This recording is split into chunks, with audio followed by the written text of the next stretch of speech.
¿Cómo les va? Soy Guillermo Arduino. Bienvenidos a mi casa en la ciudad de Atlanta. Se habrán dado cuenta que el tiempo es fundamental aquí para incorporar información. Empezamos hablando de los contagios, fuimos adquiriendo información con respecto al COVID-19 y la fuerza del virus SARS-CoV-2 sobre superficies, no sobre superficies, en forma de aerosol en el aire, pacientes asintomáticos y ahora agregamos los silent spreaders, los contagiadores silenciosos o transmisores silenciosos, que según la Academia Nacional de Ciencias de Estados Unidos serían responsables por el 50% de los contagios y está compuesto por asintomáticos y presintomáticos. Yo no soy el experto, por eso vamos a preguntarle al doctor Joseph Barón del United Memorial Medical Center que está en la ciudad de Houston. Él es pulmonólogo, experto en casos críticos. ¿Cómo le va, doctor? ¿Qué tal? Buenas tardes.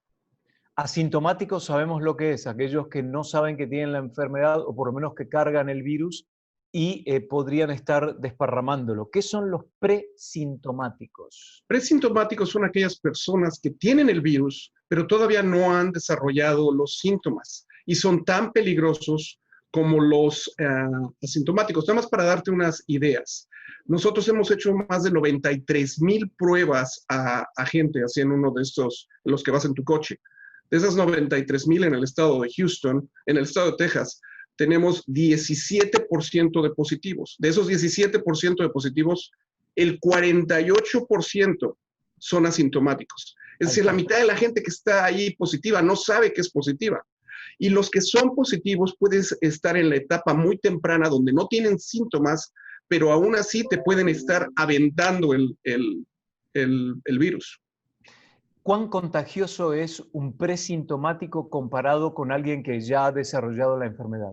Son exactamente igual de sintomáticos, igual de peligrosos. Es por eso que las precauciones generales que le decimos a la gente, el distanciamiento de la gente, el usar la mascarilla, el lavarte las manos, es importante y no puedes confiar en absolutamente nadie. Hay 40 millones de personas que en Estados Unidos han sido testeados. Es una cifra que para muchos es un país, pero aquí es apenas el 10% de la población. ¿Cuál es la diferencia en cuanto a carga viral o a posibilidad de contagiar entre un asintomático que nunca va a saber, a menos que se haga la prueba que carga el virus, y un presintomático? Exactamente igual. Ambos tipos de individuos, si son expuestos a una persona que es susceptible a tener el virus, la van a tener. O sea que no importa si eres asintomático o presintomático, si estas personas se juntan a una persona, van a tener entonces esa posibilidad de infectar. Bueno, vamos a hablar de los anticuerpos por un minuto.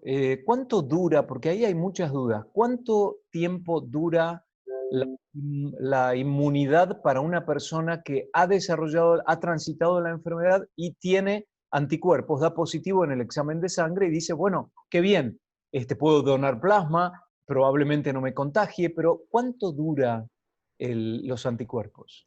No sabemos. Hay un estudio que fue hecho en España que muestra que a lo largo de 2 o 3 meses empiezan a bajar los anticuerpos. Una cosa yo te puedo decir, de hecho hoy en la mañana la dije en CNN en inglés, el 10% de los pacientes que yo he hospitalizado llegan a tener un segundo contagio por coronavirus. Y eso es extremadamente importante para tus televidentes, porque ellos creen que como ya les dio el coronavirus, pues ya pueden salir y pasear y en las fiestas. Para nada. Tienes todavía ese 10% de chance de que te vuelvas a reinfectar. Y el problema es que la segunda reinfección es peor que la primera y te pones más grave. ¿Por qué? Bajan las defensas, tu cuerpo ya está acostumbrado a empezar a desarrollar todo este tipo de situación inmune. Porque si tú te acuerdas, el coronavirus te mata por 2 mecanismos. Mecanismo número 1, inflamación, una inflamación generalizada. Mecanismo número 2, hipercoagulación. Empiezas a coagular mucho, empiezas a hacer trombos. Estos pacientes que vuelven a tener una segunda reacción o un segundo coronavirus tienden a tener más inflamación, más coagulación. Bueno, entonces estábamos hablando de los asintomáticos y los presintomáticos. Me imagino que debe ser el proceso de identificación muy importante, porque sería la relevancia del proceso para controlar un brote, ¿no? ¿cómo se hace la identificación? La única manera en la que nosotros podemos encontrar y aplanar esta curva del coronavirus es haciendo pruebas. Entre más pruebas haces, más tienes localizados en dónde está la gente que tiene el corona, ya sean sintomáticos o asintomáticos, y los puedes aislar para que dejen de estar repartiendo coronavirus a otra gente. Si hay una cosa que podemos hacer como nación que nos podría ayudar a controlar esto es hacer las pruebas generalizadas a todo el mundo, no nada más a la gente que tiene enfermedades, a la gente que se siente con fiebres, a todo el mundo, tengas o no tengas síntomas. Es la única manera en la que lo puedes identificar y aplanar esa curva de la que estamos hablando. ¿Qué pasa con la gente que no tiene seguro médico o la gente que no tiene dinero? ¿Cuál es el primer paso?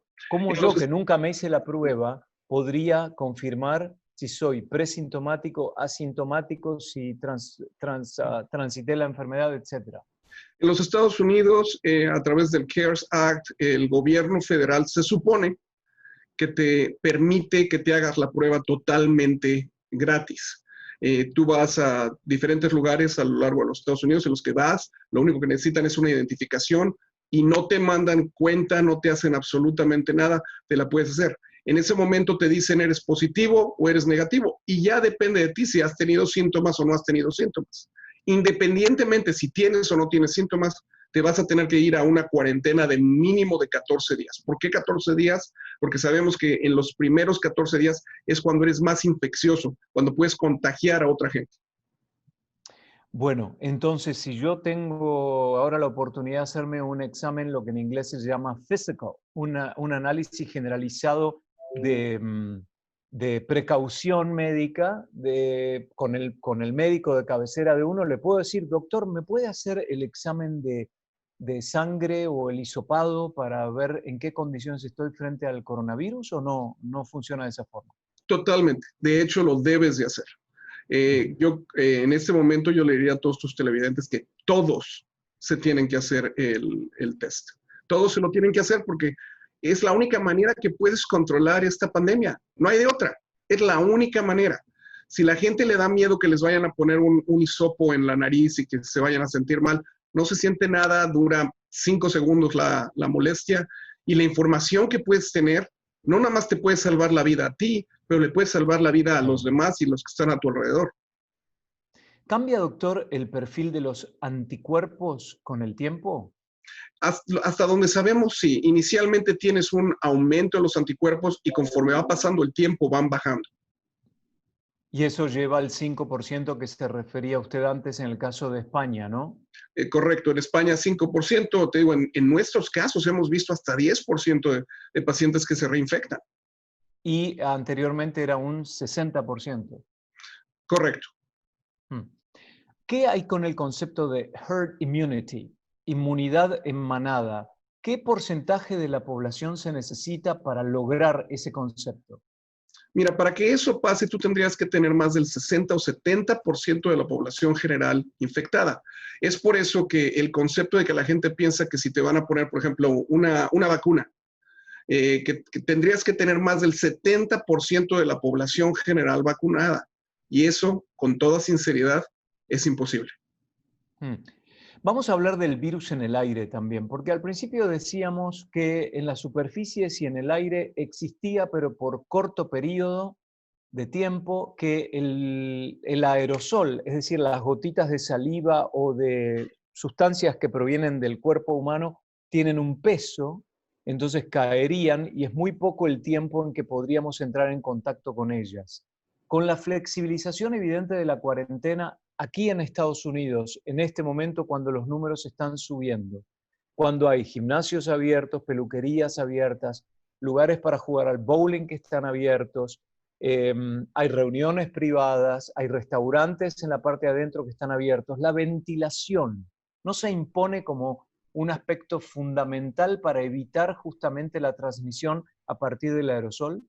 Totalmente, a menos de que tengas una situación en la que tienes una presión negativa en la cual única y exclusivamente la ventilación está dedicada a un cuarto, por decirlo así, ese aire va a transportar algunas de estas partículas. Aunque esto ha sido un poquito, si quieres, no 100% asegurado, hoy por hoy la Organización Mundial de la Salud está hablando de ello y está hablando de ello con cierto temor, por lo mismo que estás diciendo tú. La gente se está yendo a los gimnasios, se está yendo a todo tipo de lugares donde esta aerosolización puede llegar a infectarlos, aún por esta transmisión aérea del virus.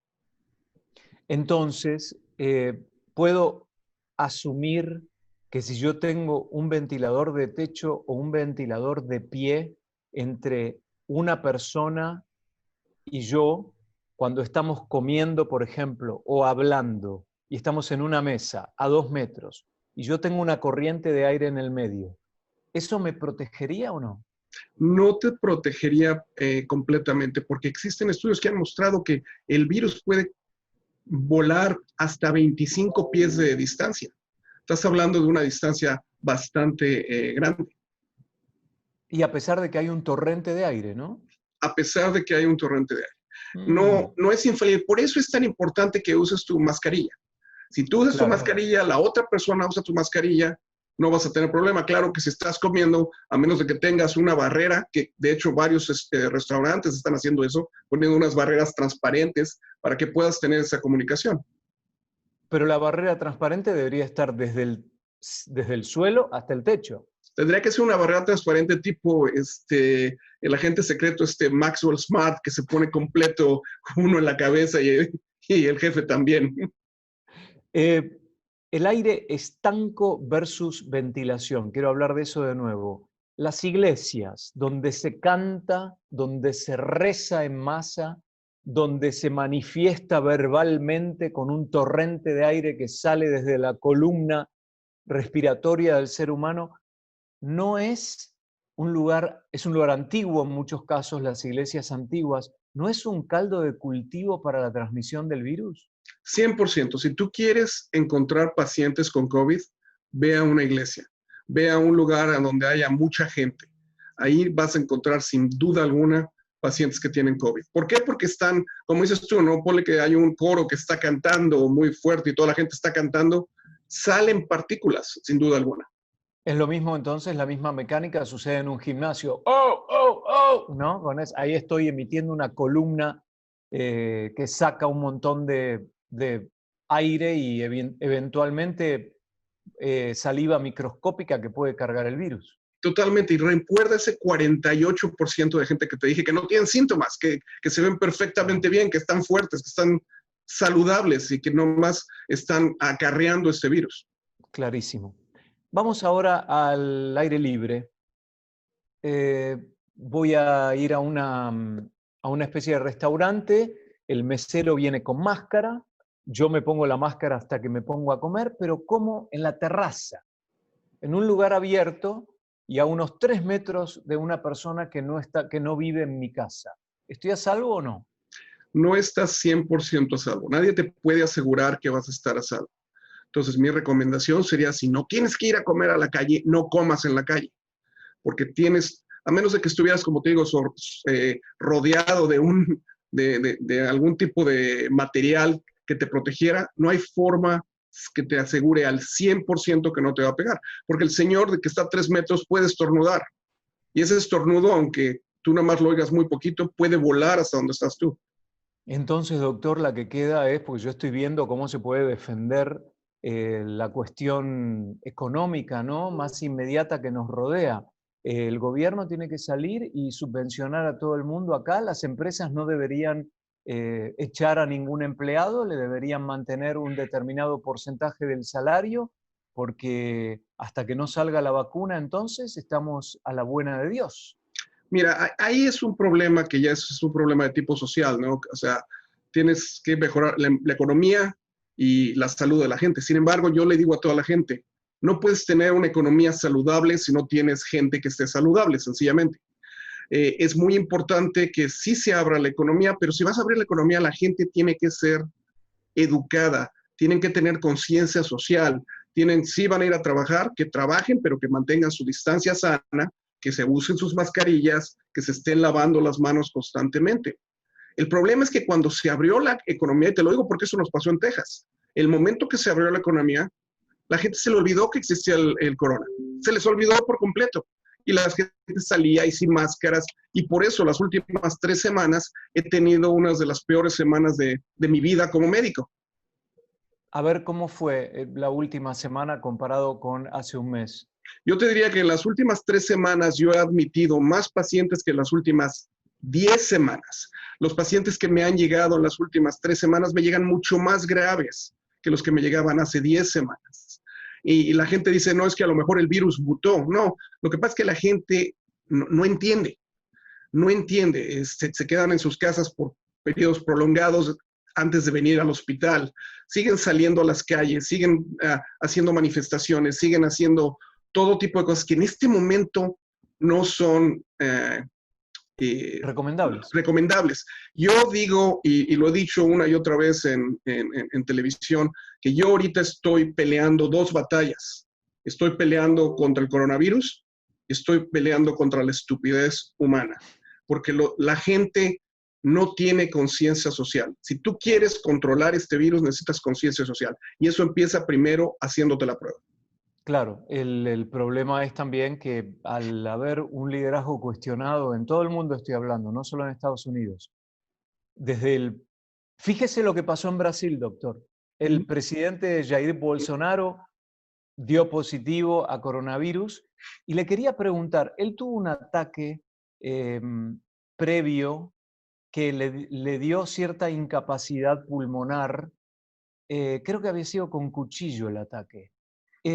¿Podría haber una vinculación en ese caso o no? Fue en 2018.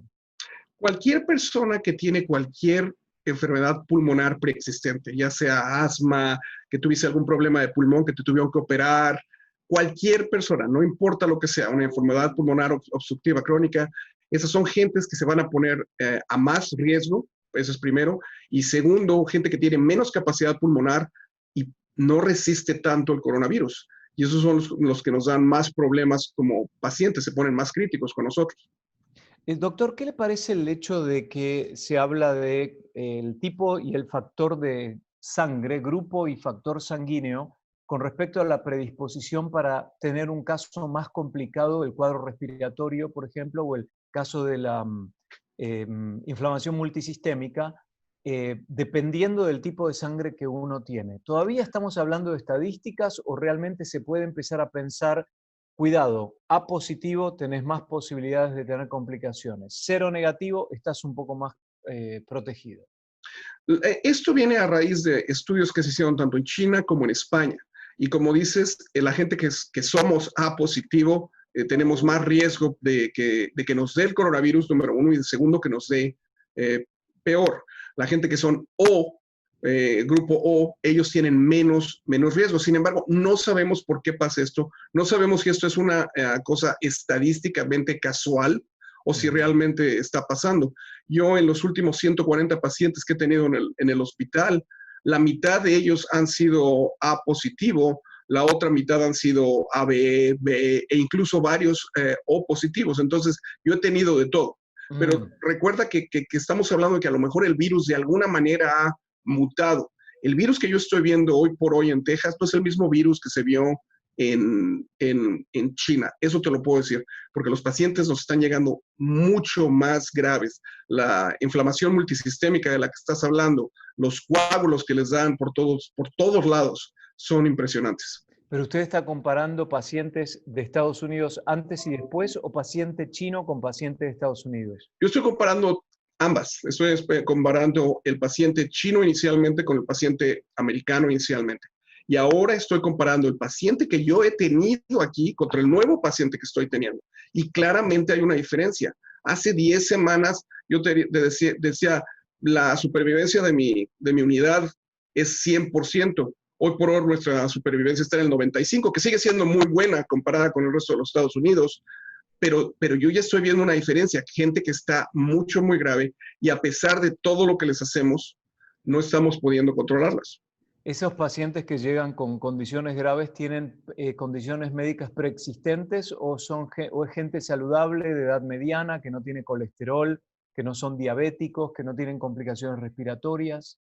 Cuando nosotros empezamos, yo te diría que la mayor parte de la gente era entre 19 años y 54 años de edad.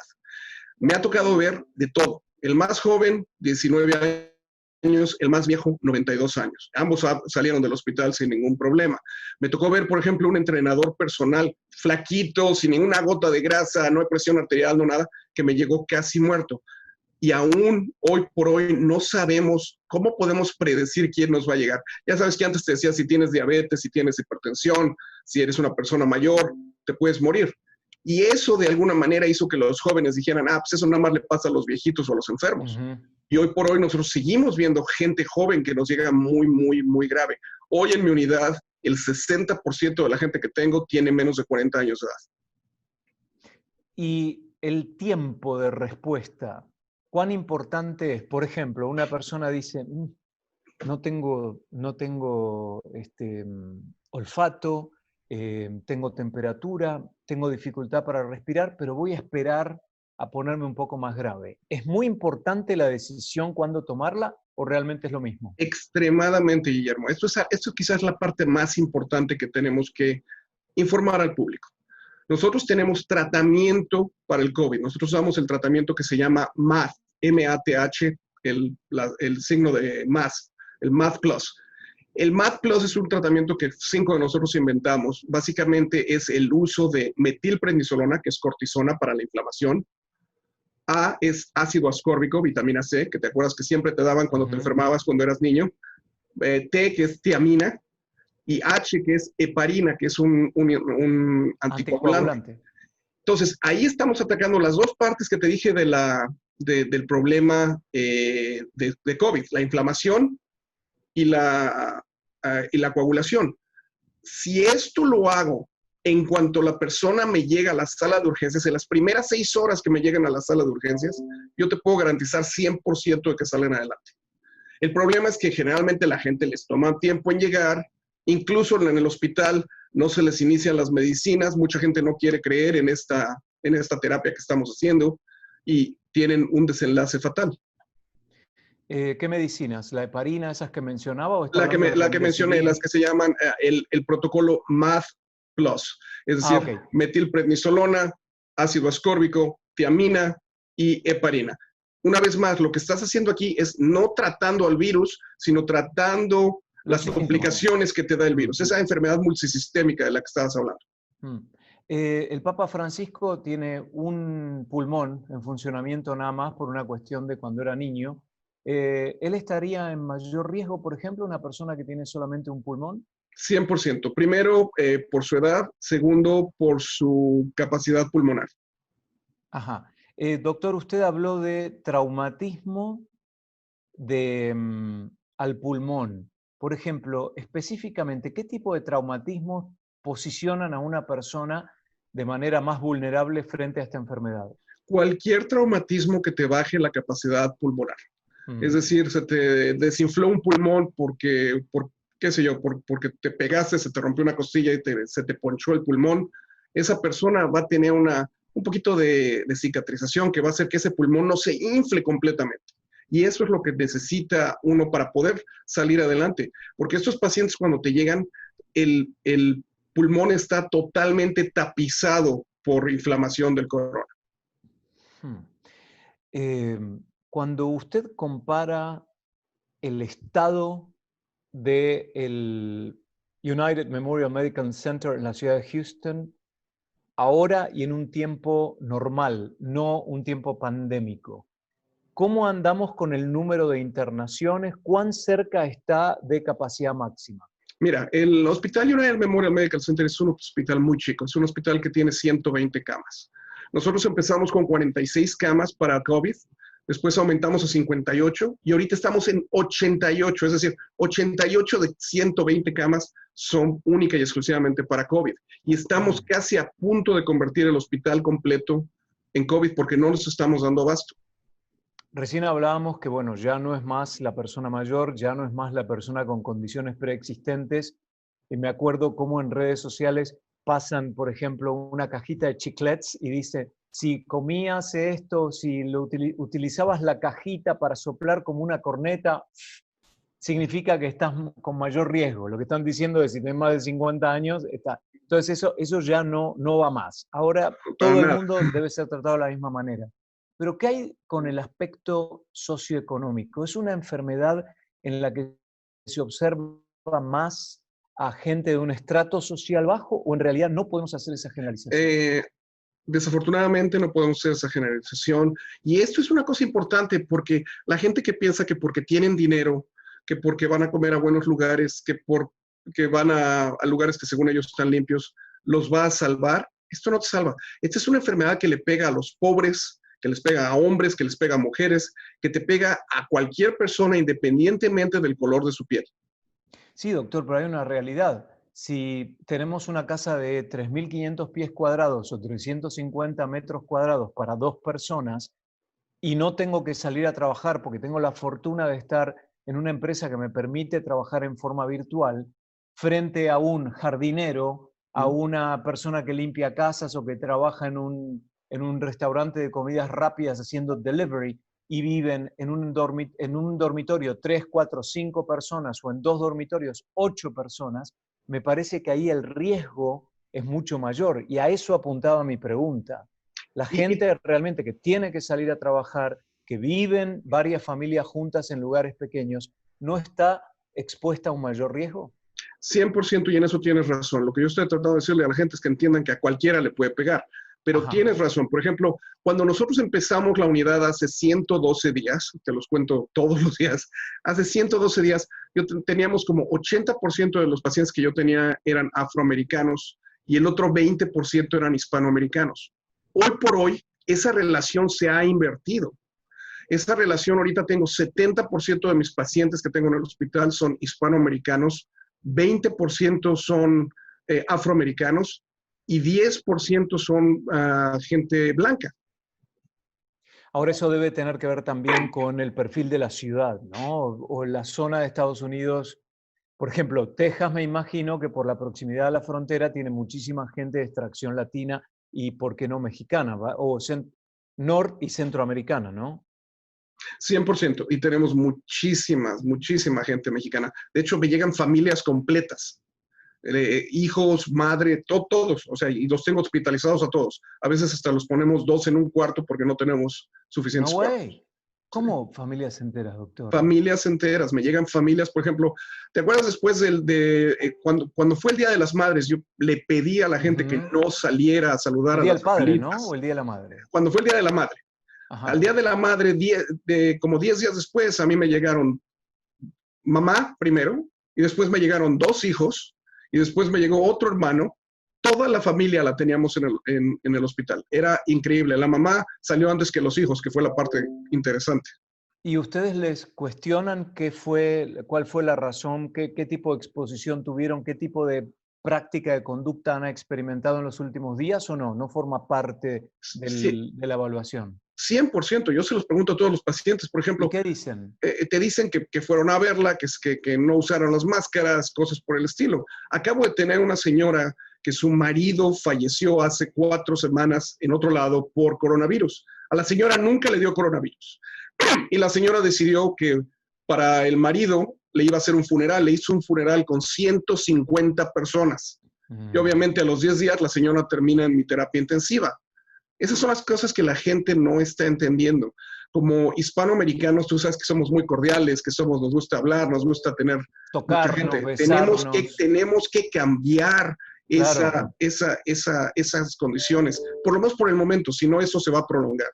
Mire, doctor, desde el vamos, yo era uno de los pocos locos que utilizaba en la época del polen una máscara para evitar el dolor de cabeza porque soy extremadamente alérgico. ¿Mm? Y la verdad que ahora me siento muy contento de que en todo caso la voy a usar, aun cuando tengo un resfrío fuera de la época de las alergias, porque en realidad es como el concepto que he aprendido acá, que es para proteger al otro, para evitar desparramar la enfermedad. El tema del lavado de manos, fundamental, lo debemos hacer en el trabajo, aun cuando salgamos de la pandemia, constantemente, para evitar llegar a una situación como esta, que ni que hablar de las muertes que ha provocado también la situación económica que vamos a enfrentar a partir de los próximos meses. Increíble. Me gustaría cerrar, doctor, nuevamente haciendo hincapié en este nuevo estudio que dice que el 50% del contagio de COVID-19 sería responsabilidad ahora de los silent spreaders, los transmisores silenciosos que son los asintomáticos y los presintomáticos. ¿Por qué no nos explica ese concepto nuevamente para que la gente lo entienda en forma correcta? La gente tiene que entender que hay gente alrededor de ellos que tiene coronavirus y unos de ellos no van a tener jamás síntomas, ni siquiera van a saber que tuvieron coronavirus. Otros están en una etapa presintomática, es decir, antes de que empiecen los síntomas. Y eso puede ser 5 días antes, puede ser 4 días antes, hasta que ellos empiecen a desarrollar síntomas. Toda esta gente se ve normal, toda esta gente no se queja de nada, no tiene ningún dolor, ninguna fiebre, ningún nada, y te pueden venir a saludar como si nada. Es de ellos de los que te tienes que cuidar, porque caras vemos, coronavirus no sabemos. Doctor Joseph Barón del United Memorial Medical Center en la ciudad de Houston, pulmonólogo y además experto en temas de casos críticos, médicos, además docente universitario. Gracias por sus conceptos, los vamos a convocar nuevamente, doctor. Muchísimas gracias, Guillermo. Buen día.